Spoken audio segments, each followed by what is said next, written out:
Hare Krishna, everybody. Welcome back to another session of Bhagavad Gita.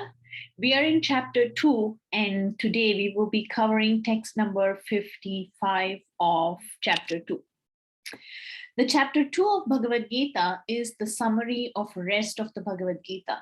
So we know what to expect as we read ahead. Arjuna so far has asked 4 very important questions. Krishna has been describing the process of having a steady intelligence and connecting with the Supreme with that steady intelligence, not getting distracted. The lack of such steady intelligence is an indication of one being distracted by bhoga and aishwarya. Bhoga is sense enjoyment and aishwarya is fruits of sense enjoyment. Arjuna is asking Krishna, how do I know who is a man in steady intelligence? How will I recognize that person? What are the symptoms of a person who is in fixed transcendence? One may ask, why is Arjuna asking questions of such simple nature? Actually, the question has a deeper meaning.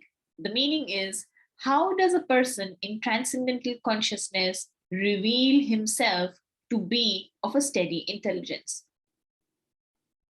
If I'm going to the airport to pick someone and I have never seen the person before, I need some way to identify the person. And while Krishna is saying, hey, become a person of steady intelligence, Arjuna is asking, can you help me understand who is a person of steady intelligence? What are his symptoms?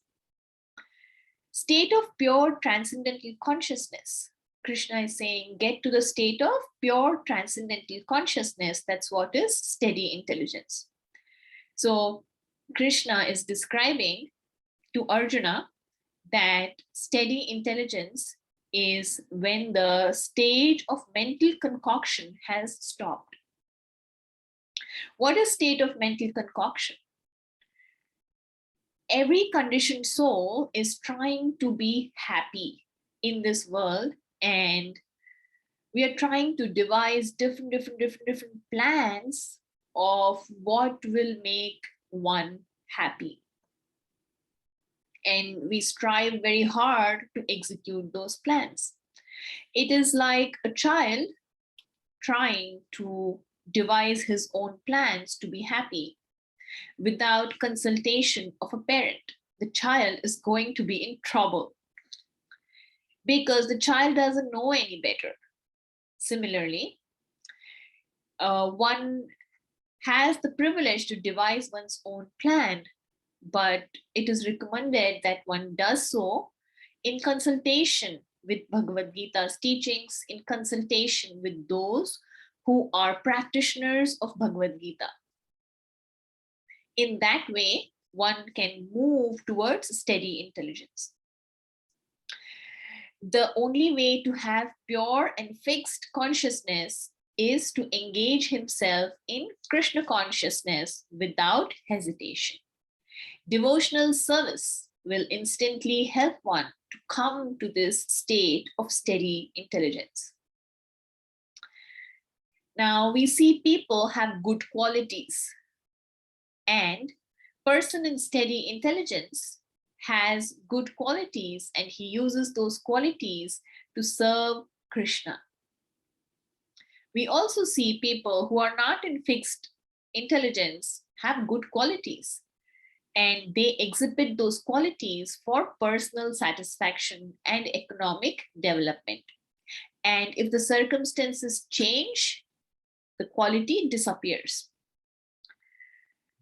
A person without steady intelligence cannot be fixed in one's exhibition of good qualities. Whereas a person in steady intelligence has a single pointed focus, a single purpose. His purpose is to act in his constitutional position as a servant of Krishna.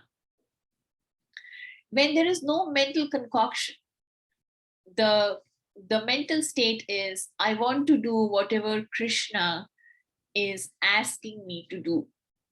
And if I do that, that will make me happy. So the definition of what I want to do is very clear. That is a person of steady intelligence.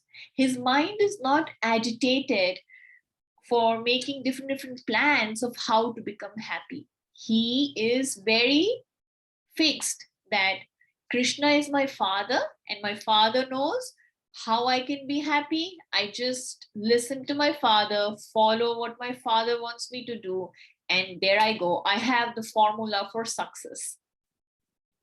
He's not devising his own plan to be happy. Satisfaction comes from knowledge of one's connection with Krishna. One who is not endeavoring to realize the signs of Atma Tattva is always going to be disturbed.